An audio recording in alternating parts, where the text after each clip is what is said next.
Hi, everybody. John Haldi here, and I am really excited to have Joe Boler and Andrew Martens of Assured Partners with me. Welcome, gentlemen. Nice to be here, John. Yeah, nice to be here. Thanks for having us, John.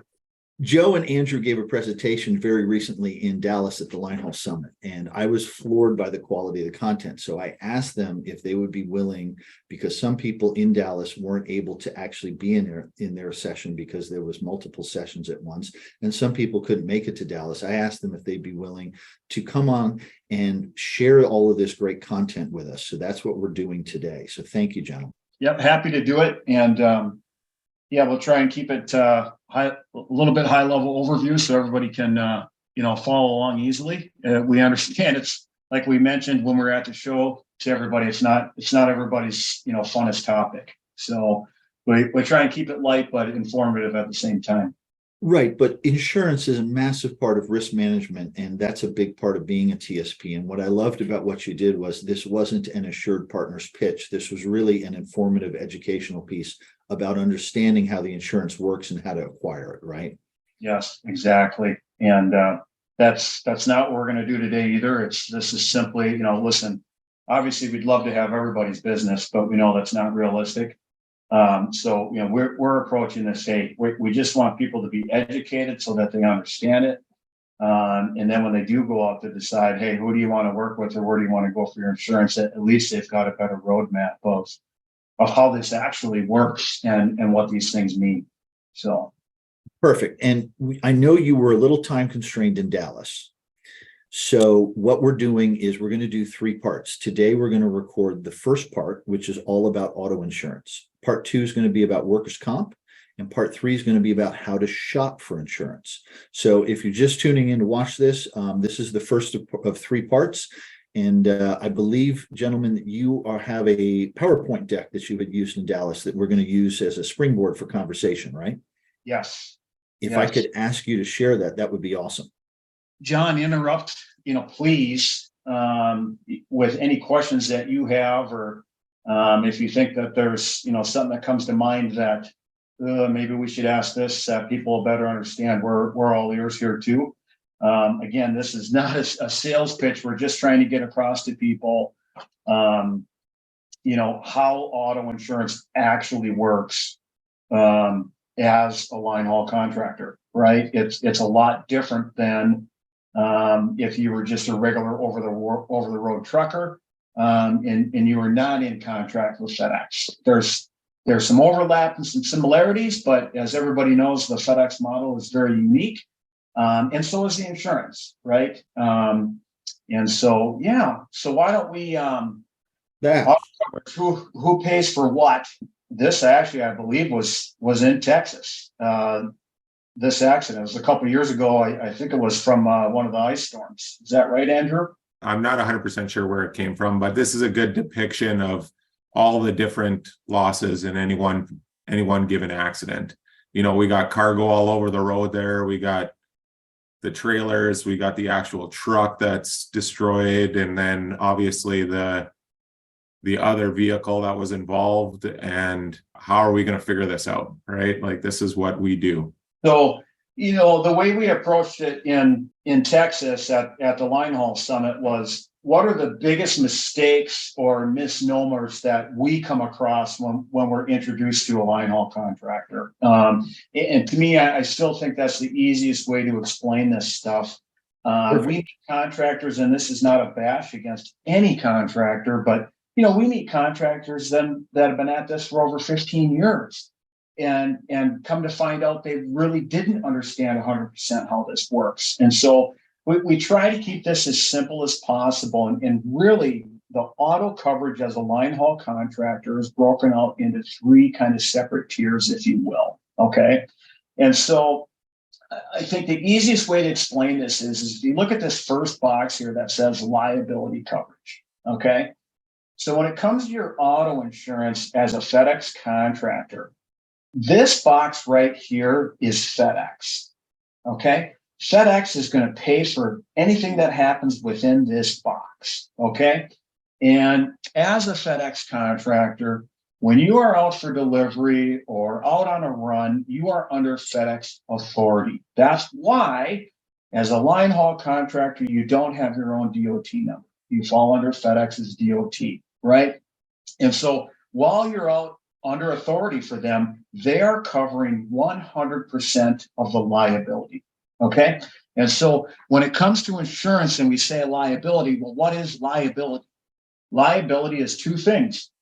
It's anything or anyone else that you would hit, hurt, destroy, or damage. Okay. So liability, anyone, that could be another vehicle that you hit. It could be a pedestrian. Anything could be, hey, we took out a road sign, we smashed up a median, we damaged a dock backing into it. Okay. That's liability. Okay. And so when you're going down the road and you rear end somebody, FedEx is going to pay for the damage to the vehicle that you were in. John, I just had an idea here. This was hard to do at the summit because people couldn't see me up close. If it's okay, I'm going to stop my screen share actually, and let me grab my. So, John, the easiest way to explain liability is over Zoom, is visually, okay? And so I do this with all of our clients when we're going through the insurance, especially for the first time. And most people make fun of me, and they usually reference the movie Tommy Boy, and so that's fine if everybody wants to be a comedian. But before people ask, I'm not doing the fat man in a little jacket routine. Thank you. Right. Yes. So this is a P&D truck, obviously, but for presentation purposes, if this is your line haul truck, okay, that's the tractor. So, the tractor, yep. So again, we're talking about liability, right? And how does it work as a FedEx contractor? So if your truck is going down the road while you're under FedEx authority, okay, and you rear end somebody, let's call it Sally in her little red Saturn here. Okay. And you rear end Sally and there's damage to her car, but there's no damage to your truck. Okay. FedEx is going to pay to fix her car, right? Now FedEx charges you a deductible back because their insurance is paying to fix that. Okay. But now let's say that you're going a little faster and you rear end Sally and there's damage to her car. She has injuries and there's also significant damage to your truck. Okay. FedEx is going to pay to fix Sally's car. FedEx is also going to pay for all of her injuries, whatever it is, a sore neck, a broken neck, broken back, whatever it may be. And your insurance company, the contractor's insurance company, is going to pay to fix their truck. Okay? This is the biggest, that people don't understand this. And they think that their insurance is paying it because FedEx is charging them a deductible back. No, the deductible is really just FedEx's deductible for their insurance that they're charging you back. Okay. So a little color, if it's preventable, the deductible you get charged is really big, like 75 grand at the time of recording this. If it's not preventable, it's really just an accident that couldn't have been prevented. It's a much, much smaller number, like 2-3 grand, right? That's correct. Okay.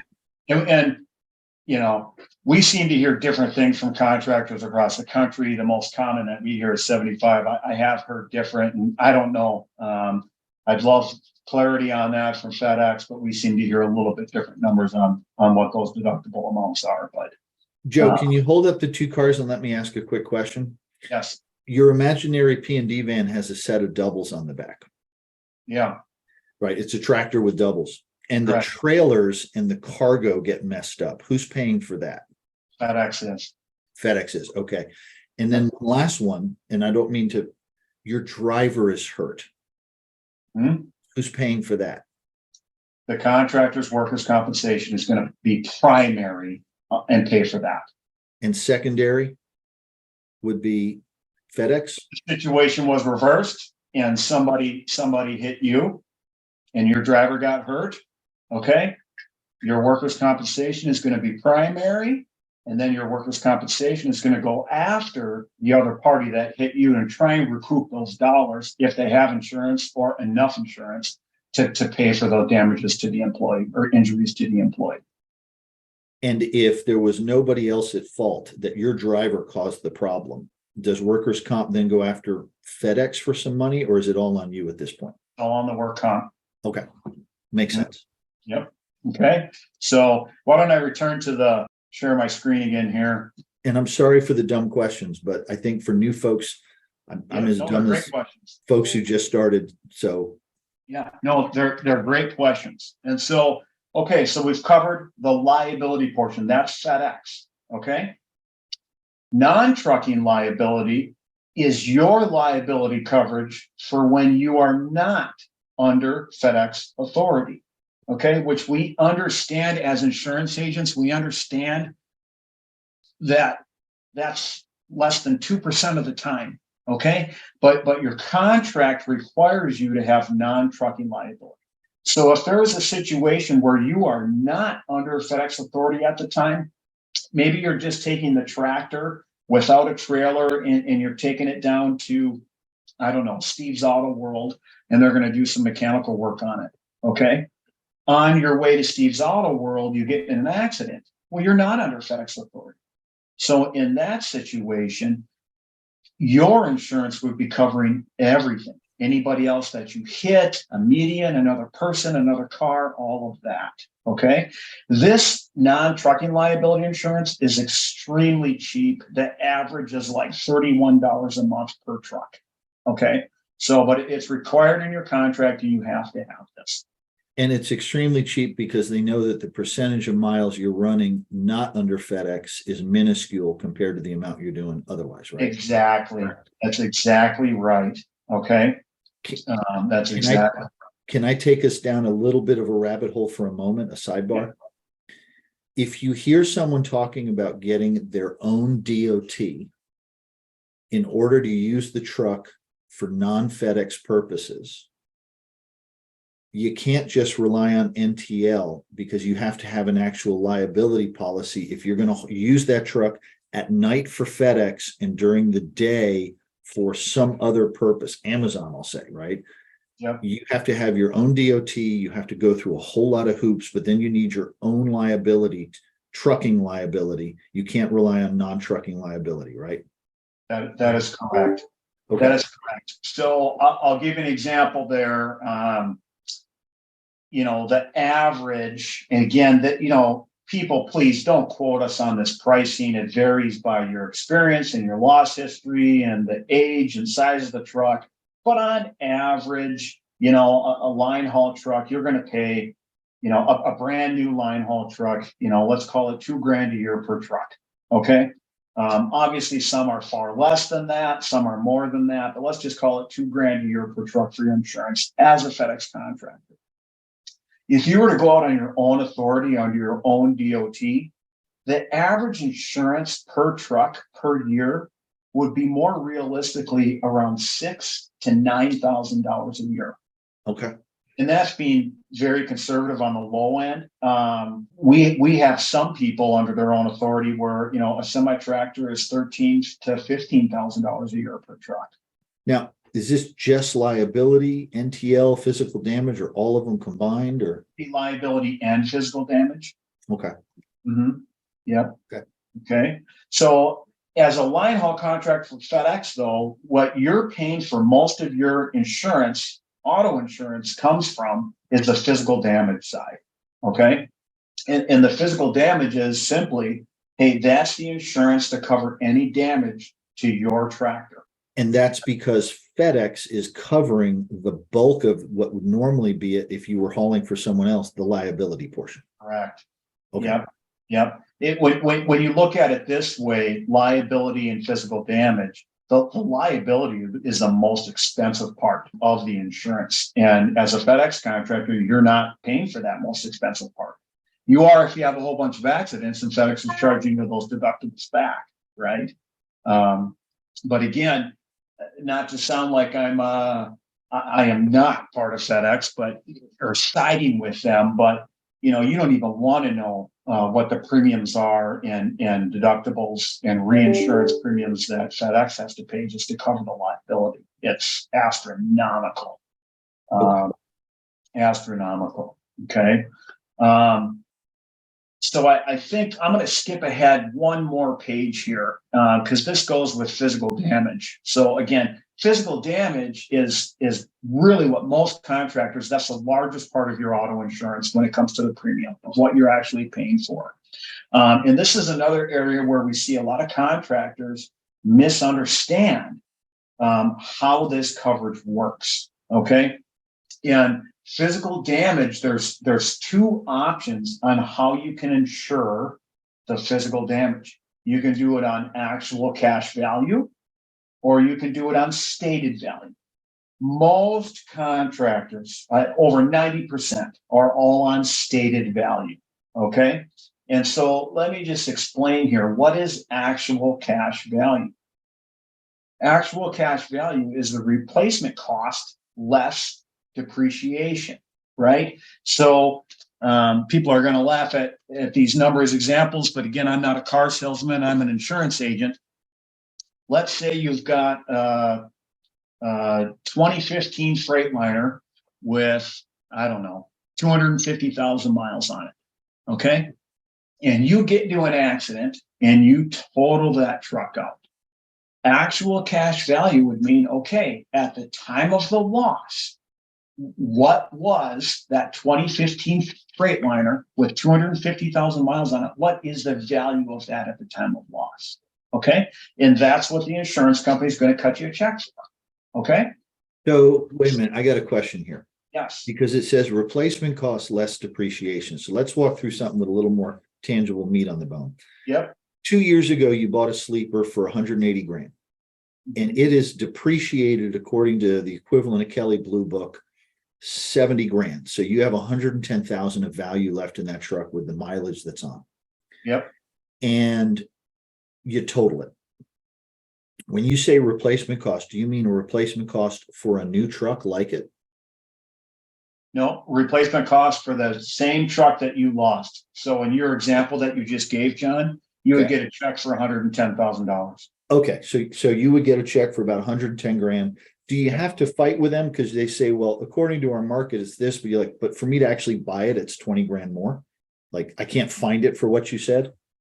Yeah, that's another great question. And do you have to fight? Sometimes, yes. However, it should not be the contractor doing that. I recommend, hey, contact your broker if there's a disagreement there, and let your broker be the one to contact the insurance company and say, hey, we've got an issue here or a discrepancy. Let's figure this out together.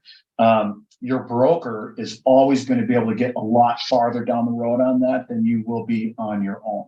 Okay.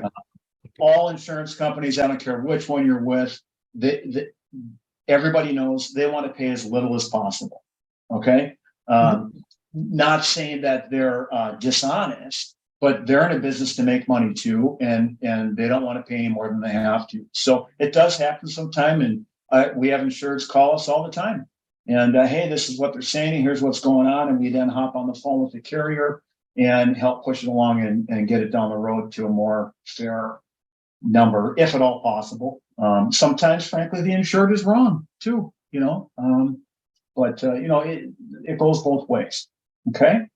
They set up certain parameters as well when it comes down to like, hey, what is the replacement cost on this vehicle if we're going out there? Usually they're using about 100-mile radius. Hey, within 100 miles, what is a comparable vehicle costing you? And then they take that vehicle, add the add-ins that you have, and subtract the things that you don't have on that vehicle.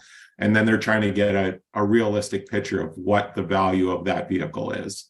Okay. Obviously, things that often get overlooked are, hey, listen, we just put all brand new tires on this. Well, brand new tires are different than worn down tires, and they're using their formulas to the best of their ability to. So those are all of the things that we tend to look at. Hey, we added forward collision avoidance. We added, the sonar cameras. We added this, that, and the other. And well, they're going to give you some coverage back for those things that you added that weren't necessarily on this other vehicle as well.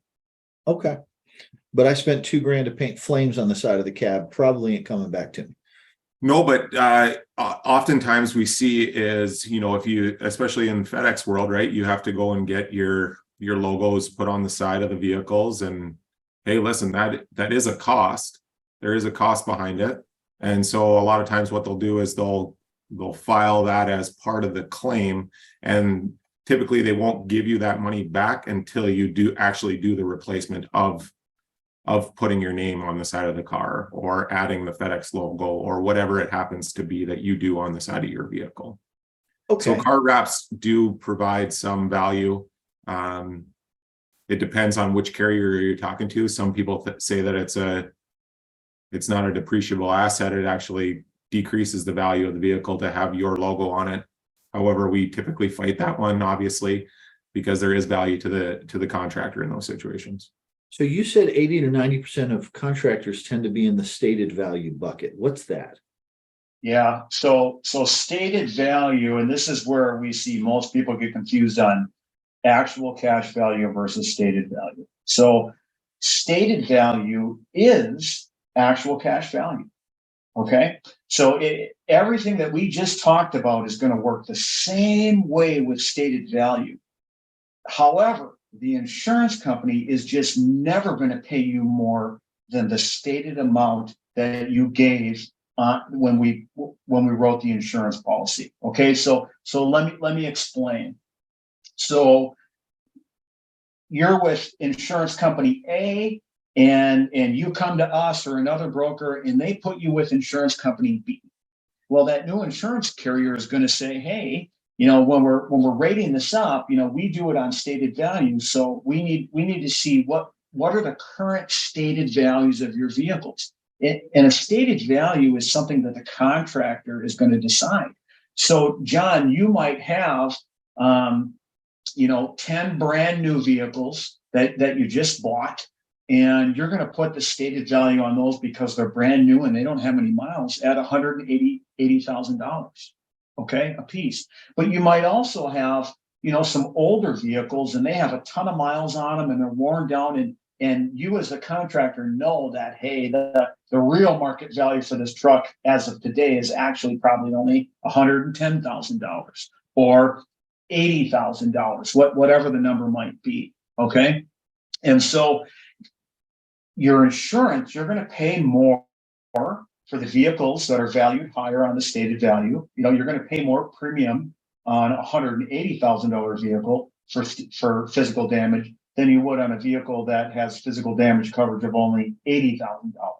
Okay, so what stated value is it's really just a way for a contractor to control their insurance costs. Right? If you have a fleet of vehicles, yeah, some are new, but a whole bunch are older. Well, you don't want to pay physical damage coverage with them all rated at $180,000 because that's not the value of the entire fleet anymore. Okay, so stated value, you get into an accident and you total that truck out. The insurance company is still only going to give you whatever the vehicle was worth at the time of the loss. So let's say the vehicle that got totaled, you had a stated value of $110,000. Okay, that's the value that you gave the insurance company. Okay, when you wrote the policy, and maybe 6 or 7 months have gone by, and now you get into an accident and you total that truck out. Well, you've put more miles on the vehicle, right? It's depreciated a little bit. So at the time of loss, potentially, maybe it's only worth $100,000, not $110,000. You're only getting a check for $100,000. What stated value is it's a cap. So the insurance companies, if at the time of loss, the insurance company says, well, the vehicle's worth $130,000. You know what? Too bad. You gave a stated value of $110,000. The most you're going to get is $110,000. Okay. So it's a way, and I can see you got questions, but this might answer it. John, it's a way also to control your insurance premium costs. Some contractors might be willing to take on a little bit more risk of certain vehicles. So they might lower that physical damage a little bit within reason to help with the insurance premiums. Let's see if I understand this. Yep. the premium is calculated on stated value. At the time of a total loss, they're only going to pay you the lower of stated value or actual cash value. Whichever one of those two is lower, that's what they'll pay you. Correct. Correct. So is this why I've heard insurance folks say, as a matter of good hygiene, you should regularly be updating your stated value with your insurer on some frequency? And I've heard some people say annual, I've heard quarterly, I've even heard some people say monthly if it's allowed. But as the value of your trucks decline based on actual cash value, if you don't lower your stated value, you're paying premium that you'll never recruit, because if you don't do it and you started at 180 the day you bought the truck and 2 years later it's worth 110, the insurance company will happily let you pay premium as though it's 180, but if you total the truck, they're only giving you 110. Exactly. Exactly. And the biggest mistake that we see is a lot of contractors don't understand that stated value is actual cash value. And so I come across contractors all the time, and not because they're stupid, not because they don't pay attention. It's just, it's confusing, right? Is a lot of contractors have the impression that, well, no, if I get into an accident and total that out, I'm going to get the stated value that I gave. Well, no, you're going to get the lowest amount. You're just never going to get more than the stated value. So absolutely. And we ask contractors all the time, every year, as you come up for renewal, we're saying, hey, we need updated stated values. Are you sure that these are still accurate? And it's not always, John, just lowering the value. Maybe you've done something to drastically improve the value of that vehicle. It's got a brand new engine in it, or all new tires and a new transmission. Is where, hey, you know what? Maybe we're going to bump this up. Where we really saw people get in trouble was over COVID, and the used market went way up, and we would have insureds that were drastically actually underinsured on vehicles, right? Okay. Because of the stated value. So it works both ways. It's less common to need to increase it, but there are situations where that happens. It's most common that we need to lower the amount based on the depreciation of the vehicle. So you almost want to ratchet it down to the ACV so you're not overpaying. Correct. Now, just to make sure, I heard something once. If I'm a contractor and all my trucks have an ACV of 110, let's just bought them all at the same time. Yep. And now they're at 110, but I'm rolling in cash. And I remember what my mom and dad taught me, which is insurance is there to cover the things you can't afford to pay, right? Mm-hmm. And I say, man, I've got an extra 150 grand in the bank for a rainy day fund. I'm going to save a little money and take my stated value from 110 to 95 because I could afford to take a 15 grand hit if I had a complete loss. Absolutely. Is that a cost management function that I'm allowed to do? Yes, absolutely. Now there's variables with that, John. If your auto fleet is, let's say, 6 vehicles, well, listen, taking 6 vehicles valued at 110,000 down to 95,000 probably isn't going to save you much in the terms of premium savings, okay, where it might make sense for you to take on that risk. Instead, I would look at maybe raising your deductible a little bit higher instead. Now it could be you've got a fleet. Hey, you got 20 or more vehicles. Well, yeah, if you have 20 vehicles at 110,000 and you take all those 20 and go down to 95, that's enough vehicles where it might make enough of a premium savings where that might make sense for you to take on that risk. So again, every contractor should talk to their broker and ask them that. But it's going to vary, kind of based on, your radius of operations and where you are and number of vehicles is going to affect that as well. Okay. But that's something to work on with your broker, play what if and figure out what works for you. Yep. Okay. The only other thing, and it came up at the Line Haul Summit while we were there, is, I bought these trucks through Ryder as an example. Now, Ryder is also going to give you, hey, listen, if you destroy this truck, this is the value that we need to insure them for, because these are your loan amounts and we got to make sure that we're made whole again. And so sometimes there's caveats where, hey, listen, we can't reduce your amount because Ryder is requiring you to carry certain thresholds of coverage. But yes, exactly what Joe said. I mean, where we see greater cost savings is usually on the deductible side.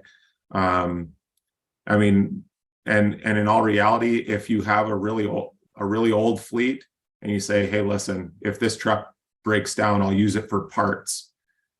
FedEx is only requiring you to carry the NTL. You essentially don't have to cover the physical damage portion of your vehicle if you choose so. But that's for newer contractors, if they're watching, that's probably not, self-insuring is not a place you're going to go unless you're a trust fund baby, right? Correct. Probably not. There's extenuating circumstances. I mean, Right. Okay. Okay. So deductible though is another area where we see a lot of mistakes, and frankly, John, I don't know why, but it seems like every single line haul contractor we come across that we don't handle their insurance on, but we look at the policy, overwhelmingly, almost all of them have a deductible of $1,000. Okay. And in this day and age, I'll just tell you, my personal vehicle, which is nothing spectacular, okay, I have a $1,500 deductible on my personal vehicle. And, we're talking about trucks that majority of them are valued over $100,000. If you really want to save some money, we advise our contractors, let's look at a $2,000, let's look at a $2,500 deductible, sometimes higher. And what I challenge contractors on is, I say it this way, is look, if you get into an accident and there's damage to your truck, and let's say the damage is $5,000 to repair it, are you going to turn that claim in? Or if it's a $3,000 damage, are you going to turn that claim in, or are you just going to fix it, right? Most contractors that we talk to say, we're just going to fix that. Well, okay, and I agree with that, but then why do we have $1,000 deductible, right? Why are we paying more for our insurance on $1,000 deductible? Where a higher deductible can get contractors in trouble is if you're a contractor that you've just been having some bad luck, or for whatever reason, based on your territory or geographical area that you operate in, you have a lot of auto claims, well then yes, going from $1,000 to a $2,500 deductible, potentially could eat into those premium savings. But if you only have 1 or 2 claims a year on your auto insurance, contractors should really look at raising that deductible up higher. Is it the case that loan covenants, if you finance the truck, or lease terms, if you're leasing, specify the deductible, or is that usually left up to the operator? Usually left up to the operator as a line haul contractor. Okay. They might take issue with a $50,000 deductible. They might want to see some collateral or a line of credit or something, but we've never come across that on a. And going back to where you talked about loan covenants for the stated value, if there's a situation where the loan covenant is wildly higher than the ACV, can you argue that with the lender typically? Yes. Yeah. A lot of times you'll see there will be arguments to be had on that. And in most instances, they're usually pretty reasonable on coming back. Some of the things that we can do behind the scenes too is, hey, listen, we've gone out and we've seen that this vehicle, like you want it to be insured for 195. Well, we're seeing this vehicle in the open marketplace be 170 or 180,000, not 195. And so what we'll do is we'll do some research for them as well and say, hey, look, not only are we insuring it for 180, but with most insurance companies nowadays, we're seeing that there is so-called fluff coverage, But it gives you gap coverage. So what the loan amount is versus the value of the vehicle at the time of loss, they'll give you some gap coverage, which is that additional $10, $15, $20,000 Gotcha. on that vehicle. Okay. Makes sense. Thank you. And speaking of gap coverage, it's probably a good thing to talk about. Most insurers that will write a FedEx contractor, the gap coverage is usually capped out at 15,000. Okay, so yeah, if you owe 115,000 on the truck, and at the time of loss, it's only worth 100,000. The insurance policy comes with gap coverage to fill in that $15,000 gap. Okay. Usually that's plenty, but contractors do need to be aware. Most of the time, it's never an issue. Where we saw an issue is, unfortunately, because contractors didn't have a choice, in 2020 and 2021, when they had to go out and buy vehicles, they paid a lot of money for those vehicles. And today, the values have come down. Is now we're seeing more than we ever have before, where vehicles are totaled out and they do owe a lot more than it's worth. So we have seen recently more gap coverage claims. So it's just something that, contractors need to be aware of when they bought the vehicle and the value on it compared to today's market. So this is a case where there's a total loss. They stroke a check, say for 140, but your loan amount that you have to make good on is 160 instead of 140. So it's an option within your existing, or you have to get a separate gap policy. But it depends. It depends. All the carriers we work with, it's going to come with. It's gap coverage is going to come with that up to 15,000, and that's pretty standard. So in your example there, John, well, that they owe 20 grand more than it's worth, right, to the lender. So if they have $15,000 gap coverage, well, it'll cover 15, but then the contractor is responsible for that additional 5 to pay the lender and make it good. Okay. Now we jumped ahead in your presentation because you wanted to explain this to me. Yep. Non-trucking liability, the just kind of talking about the limits and some of how these coverages work. And this is the part where, like, my manager's taking the truck from the yard to the shop, that kind of thing, non-trucking, right? Yep, non-trucking liability. Yep. Or I've decided to move the truck from one terminal to another because there's an opportunity to get a load over there, but I'm not being dispatched by FedEx. I'm choosing the bobtail. Correct. Okay. So your requirement with FedEx, and this is what's amazing about FedEx, is as a contractor, you are only required to have $1 million non-trucking liability limit, which really this day and age, I mean, that's crazy. Any other trucking contractors that we work with outside of FedEx is they're going to have $1 million, plus they're going to have a $2 million or up to a $5 million umbrella on top of that. So this is all that FedEx is requiring you to have. As a contractor, you can go up to, your non-trucking liability limit could go up to $2 million if you choose to pay for that. And we do have some situations with contractors where they say, I want to buy an umbrella policy on top of that too. So maybe this is another good opportunity. Let me stop my share.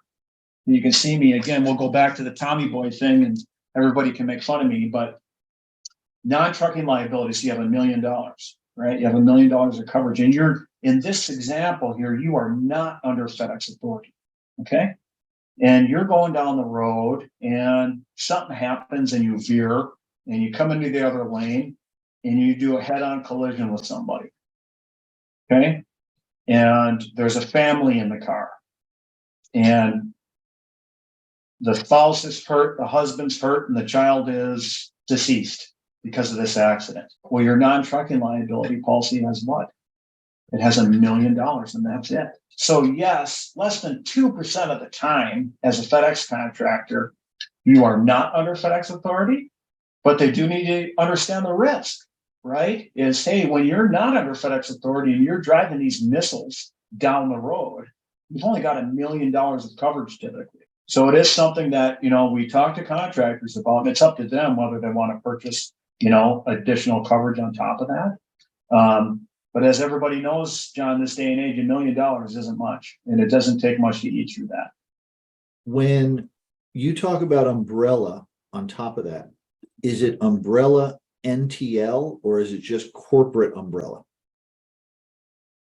A bit of a loaded question, but an umbrella policy is a whole separate bucket of money just sitting there. And that bucket of money typically on an umbrella policy sits on top of your auto liability, your employer's liability, and your general liability if you have it. It sits on top of those three insurance coverages, right?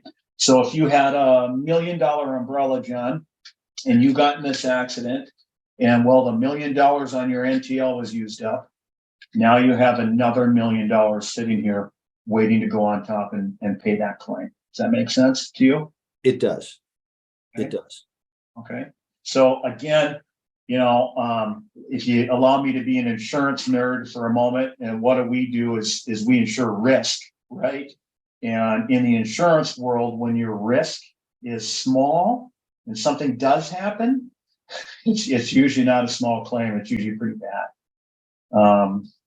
It's just what we see. So, but it is something like, hey, is it required to have more than $1 million? No. But it's something every contractor should at least understand and know, right? And it might make them make different judgment when they're not under FACTS authority is, do we really want to take this truck at this time of day in this traffic down to Steve's Auto World? Or do we want to wait until later in the day where there's less traffic of those things? Because if you get into an accident at that point, you've only got $1 million sitting there.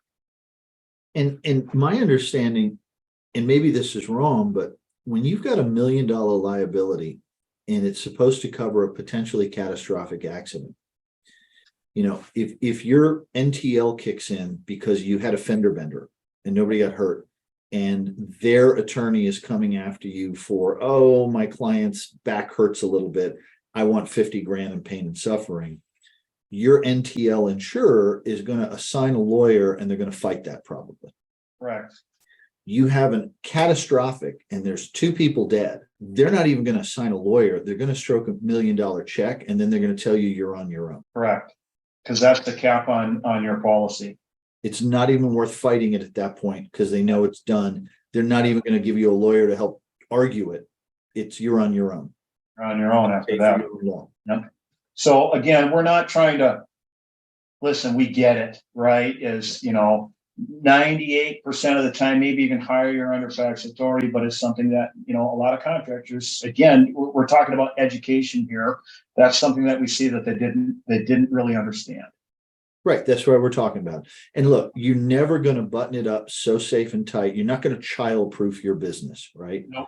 It's about risk management and finding the right balance of what can you tolerate, what can't you tolerate. And I like what you were saying. Look carefully at the deductibles because you can tolerate eating an extra 1,000 every now and then. It's the multi-million-dollar policy thing, blind spot that could end your business tomorrow.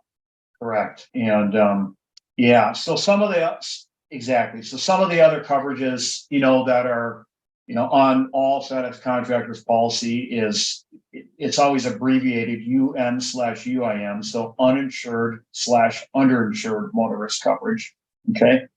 And what this is if somebody else hits you, okay, and the damage to your truck was 80 grand, okay, well, the person that hit you, they just had the basic limits. They've only got 25,000. So your policy comes with underinsured coverage. That's to cover the difference in the dollar amount that other's party didn't have to cover to repair your vehicle. Let me say it again. If somebody else hits you and they damage your truck severely and the damage to your truck to repair it is, let's say, $80,000. Well, their policy might only have limits up to 40,000. So they're 40,000 short. So on your insurance policy, you have underinsured motorist coverage to cover that gap. And this is the part of the policy that will pay for that difference. It's coming out of your policy. Uninsured motorist coverage would be, hey, somebody hit you, there's $80,000 damage to your truck, and guess what? the party that hit you, they didn't have any insurance. Okay. So uninsured, underinsured motorist coverage is to protect you against people that don't have enough insurance or don't have any insurance at all, which there is a lot of. It's rampant out on the roads. Okay. Personal injury protection. Andrew, you want to run with this one? Yeah, so this is going to cover the resulting injuries that you have from somebody else hitting you. Pays things like your wages, your lost wages, different things along those lines. Ultimately, first and foremost is work comp if you're working at the time. However, if you're not working at the time, this is going to provide you with coverage while you can't get back to work, and any medical loss. Again, if you're hit by somebody, they're like, no, we're not paying your medical bills. Well, this is going to, or it's you've capped out all the liabilities on the other policy to cover you for those situations. So, dumb question. Yep. I'm an operator. I'm in Georgia. It's not on this list, right? But my trucks go back and forth to Orlando, and they are on this list as required. Do I, as a TSP, have to have this because they touch Florida, or is it based on domicile only? Yeah, it's domiciled wherever your vehicles are domiciled, is going to govern what you have to have. And would you tell someone in that scenario where it's not required that you should get it anyway? Again, it's about managing where you want your dollar spent and what risks that you feel are necessary to be covered. You can buy standalone PIP policies, and excuse my acronyms. I'm just used to talking in that language, but the personal injury protection is something that you can purchase on the side. It's very minimal cost, and it just depends. Hey, is this going to help me put my head on the pillow at night? Okay. I'm sorry, I don't mean to interrupt you there, Joel, but a lot of high valued individuals, like if it's an owner that's taking these vehicles for whatever reason, let's say he wants to take one of his semis home at night. He's not working, there's an opportunity, or let's say he's moving it from Georgia to Florida or Minnesota to Florida over a weekend. And he's like, I'm driving that truck, high valued individual behind the wheel, want to make sure that my wages are covered if I do get hit by somebody. Okay. I think one of the easiest ways to look at this is going off of what Andrew just said is contractors don't need to get too worked up about the PIP. Anytime an employee is in the truck and they get hurt, workers' compensation is always going to be primary. Your workers' compensation policy is always going to be the primary one that's going to pay for that. Is, as Andrew said, yeah, if you're an owner and you're taking that truck, that's where you'd want to consider, and we recommend that you have that coverage. And I think I would leave it at that. Okay. So if I'm an owner without a CDL, I probably don't need PIP. No. Let's work on getting your Talk to your CDL broker before about you it. jump in that truck. No, yeah. Okay. Got So it. why don't we go? So we've covered the physical damage, and again, this is the biggest portion as a contractor what they're paying premiums on. Okay, and we've gone through that. Andrew, do you want to run through kind of what factors that our underwriters are looking for that can determine pricing on your account as well? Yeah. So a lot of this stuff is basically when an underwriter gets a piece in, they're seeing thousands of applications a day or a month or whatever you want to say, but depending on who they are. But they all have check boxes that they have to go through. And these are the most common things that are found on those check boxes between insurance companies. They're going to want to see where it's at, what vehicle, what's the radius, the weight of the vehicle. Do they have telematics? Do they have a fleet maintenance schedule? Do they have all of these things that you see here? How do they have them? Or first of all, do they have them? How advanced are they? And they all provide additional credits when it comes down to underwriting the risk. So sometimes you see it where, hey, listen, there's a company that has a really high loss ratio when it comes to their business, but they've done this, and this since that accident. So the thought of the risk being at the level that it was when they had the accident, and where is it at right now? And so a lot of these things come into play when you're looking at the overall risk. They just want to make sure that, I mean, you're always mandated by FedEx to have most of these things already. Have you told your broker about it? Hey, we added this additional service that we're doing. Hey, we have GPS. Hey, we have forward collision avoidance. We added sonar. We added all sorts of different things, even outside of FedEx, that we feel that will help us long term. Hey, we got electronic logs, right? We got an electronic logbook.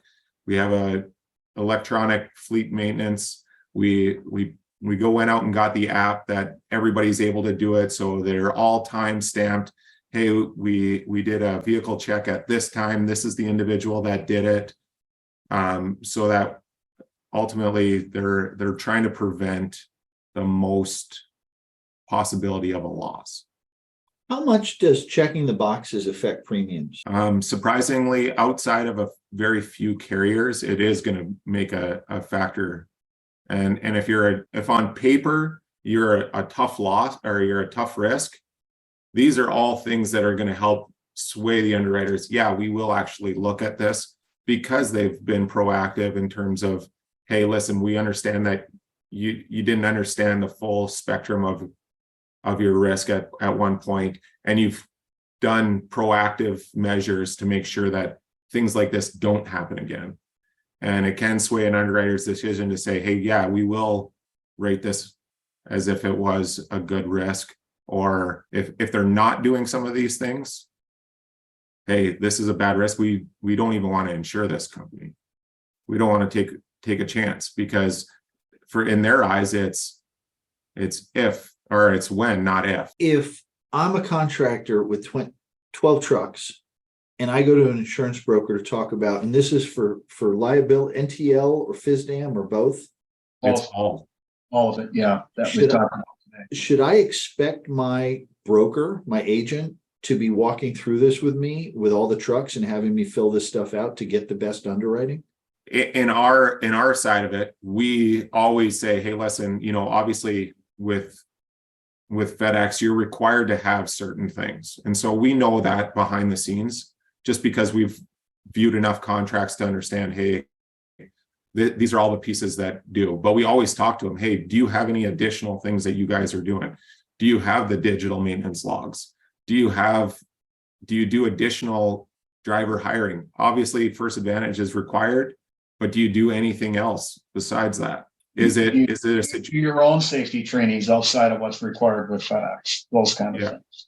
John, if you came to us, okay, and said, hey, I want you to quote my auto insurance. And in order to get a quote for your auto insurance, we have to see your history, right? What do your losses look like over the last, preferably 3+ years, okay?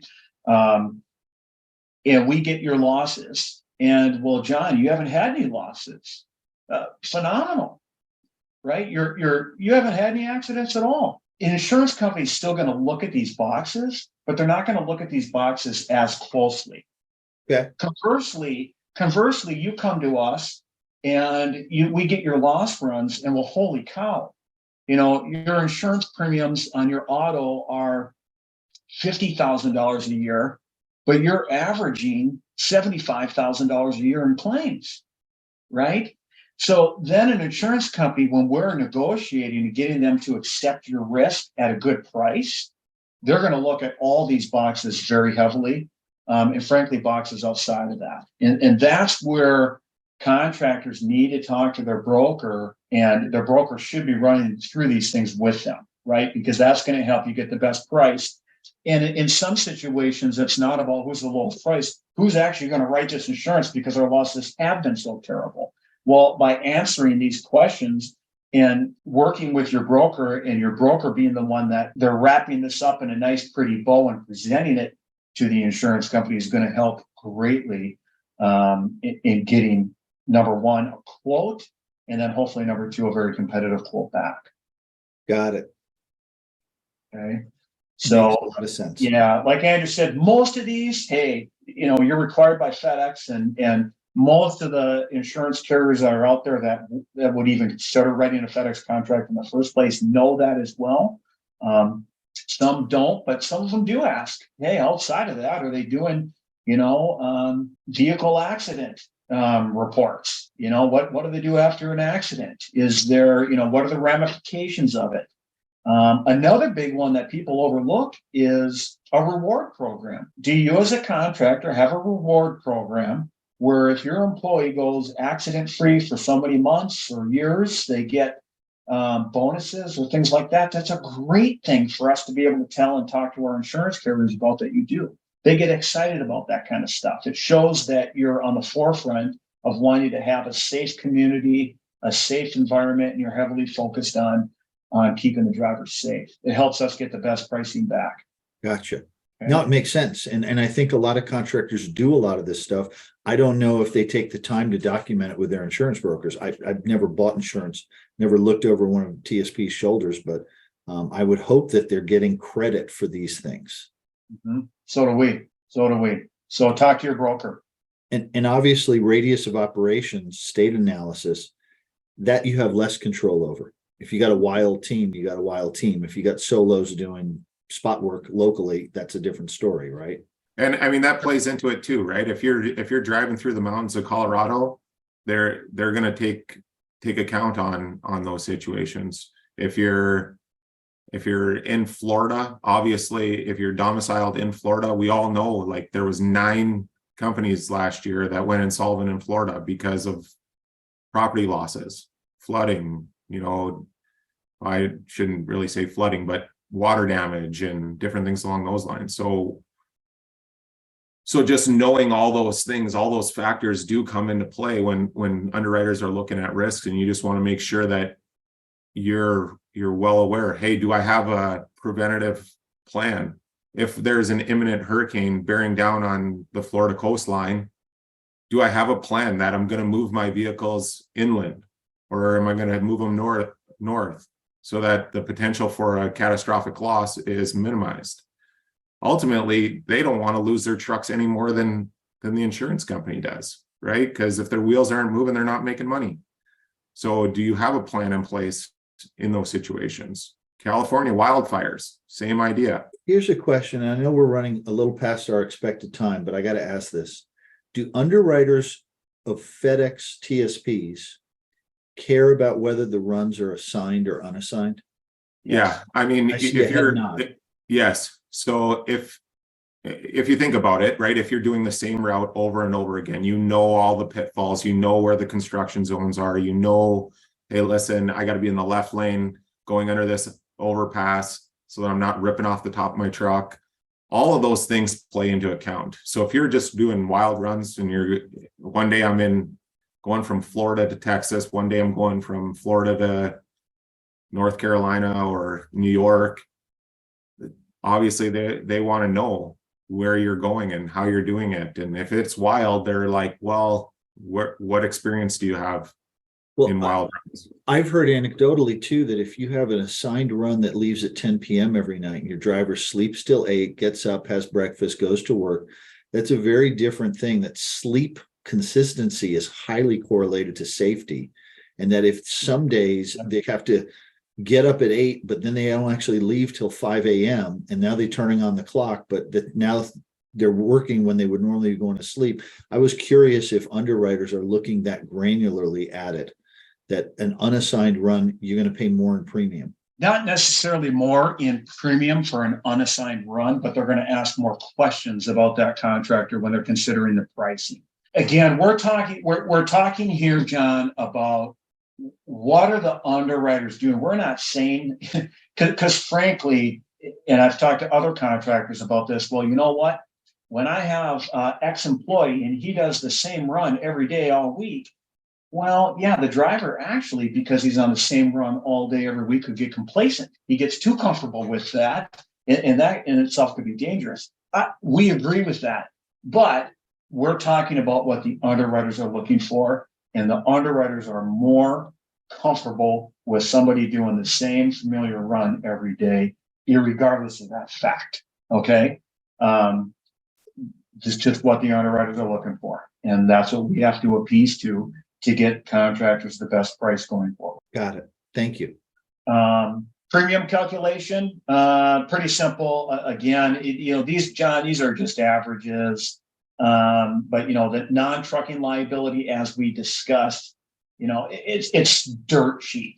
Average contractor is going to pay about $31 a month per truck for non-trucking liability. Okay. Okay. You bump up from $1 million to $2 million, it could be around $55 a month per truck. Okay. And then the physical damage, average truck with $100,000 value and $1,000 deductible. And again, why are we putting $1,000 deductible? Because that's what we most commonly see. We don't always agree with that. We think most contractors should have a higher deductible than that. They're going to average between $223 and $557 a month for $100,000 truck. That's $1,000. We're going to do a whole nother separate thing on how to shop. So Correct. right. I'm not going to hit you with questions about that right now. Thank you though. Yep. So, but I think, unless there's something, John, that you think was weighing on your mind that maybe we didn't answer here, those are kind of the big basics of the auto insurance. So no, I think you guys have broken it out really simply so that even I can get it. Primary liability, when you're operating, hauling trailers for FedEx, that's FedEx's thing, right? The liability. Yep. NTL is for when you're moving the truck around, not moving FedEx's freight. Correct. And FISDAM, physical damage, I've heard it called FISDAM. Is that the right lingo? Yeah. Yep. That's an abbreviation. Yep. Physical damage is covering the vehicle itself, because FedEx doesn't cover that. They cover their trailers, the cargo, and things you hit and people you hit, but not your tractor. Correct. Okay. That makes sense to me. Okay. And hopefully people kind of understand now. The coverages are, I think, self-explanatory what we've gone through, and hopefully people, kind of understand some of the nuances of how some of these things actually can affect your premiums, right? And that's, I guess, the message that we wanted to get across. And just to make sure I'm clear, when your driver is in the yard looking for his trailer to pick up, are they operating under FedEx's authority at that moment? Yes. So most of these so-called yard incidents would be under FedEx's liability, but your physical damage would still come into play if you hit a switcher or a pole or you banged into a trailer or something like that.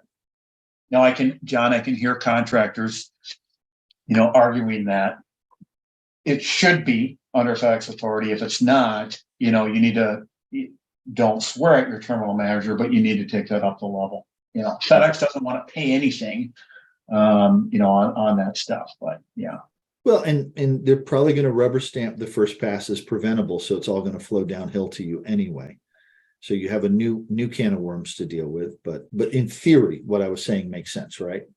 Yes. Okay. Yeah, this is great, guys. This is, phenomenal. I've been around this space for years now, and it's always been gobbledygook. Now I have it crystal clear, like well enough that I think I could explain this to someone else. This is awesome. Good. Well, we're always looking for good people, John. You want to come over here and be an insurance? I don't have the brain power to do what y'all do, but thank you. I'm flattered. This was part one, right, gentlemen? Yes. Part two, where the hero gets into in act two, the hero gets into trouble with and finds his character and whatnot, according to the famous storylines, is workers' comp, right? Yep. So we will put that out very closely after this. We'll schedule some time to do that. We're going to add to the video here your contact information. Is it fair to say that if people want to call you to learn more about this, you're open to that it's not a sales thing, that you're happy to educate folks? Absolutely. Anytime. Yeah, I'll tell you right now, listen, if you love your broker, but you still want to call us for questions, stay with your broker and give us a call. We'll unbiasedly answer and tell you anything you want to know about insurance. Thank you for that. That's a huge offer. I realize that that's not the norm. So you guys are wonderful. Yeah, thanks everybody for tuning in. And we're going to very soon record up the workers' comp piece, and then part 3, how to shop for this stuff and do it intelligently. Sounds good. Gentlemen, Happy to Drew, John, a look forward to million getting on the thanks. work comp. Everybody's favorite topic, work comp. The necessary evil, right? Yeah. Right. So thanks a lot, John. And yeah, people, please call us, email us with questions. I don't know where you'll put the contact information, but I'm sure it'll be there somewhere. Yep. Reach out and happy to, we just want to help any way we can. So Thank you, gentlemen. Y'all have a good day. thanks, John. John.